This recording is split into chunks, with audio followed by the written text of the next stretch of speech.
प्यारे बच्चों नमस्कार। एक ऐसी थ्योरम जिससे भर भर के क्वेश्चन आपके पूछे जाते हैं, चाहे वो आपका सीजीएल मेंस का एग्जाम हो, चाहे वो सीएचएसएल मेंस का एग्जाम हो। इसका एक पार्ट हम लोग पहले शॉर्ट्स में कर चुके हैं। आज हम बात कर रहे हैं मेरे प्यारे दोस्त एक्सटर्नल एंगल बाइसेक्टर थ्योरम की। तो एक्सटर्नल एंगल बाइसेक्टर थ्योरम क्या होती है कि एबीसी आप लोगों का एक ट्रायंगल दिया हुआ है। एबी को आपने प्रोड्यूस किया, यहां पी तक प्रोड्यूस कर दिया।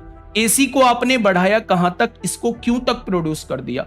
अगर इस वाले एक्सटर्नल एंगल का बाइसेक्टर देखूं तो बीओ जो है इसका एंगल बाइसेक्टर है और सीओ जो है इस वाले एंगल का बाइसेक्टर है। मेरे प्यारे दोस्त, आपसे पूछा जाता है कि भाई साहब ये वाला एंगल बताइए, ये वाला एंगल कितना होगा, बीओसी कितना होगा। तो याद रखना बीओसी के निकालने का तरीका होता है 90 minus half of angle A, यानी एंगल ए का हाफ करके 90 में से घटा देंगे तो ये वाला कोण आपके सामने आ जाएगा। तो ये रहा इस पर बेस्ड क्वेश्चन आप लोगों के सामने।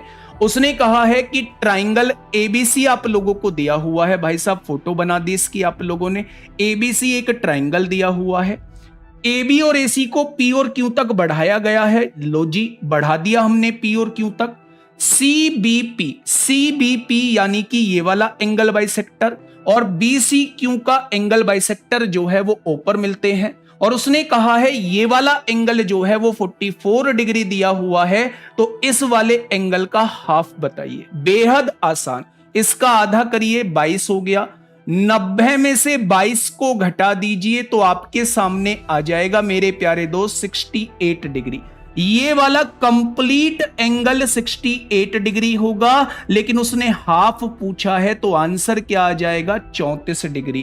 प्यारे दोस्त, सीजीएल टीयर 2 में 2019 में पूछा गया है और सीएचएसएल 2024 के मेंस में भी इस थ्योरम पर बेस्ड क्वेश्चन आपसे पूछा गया है।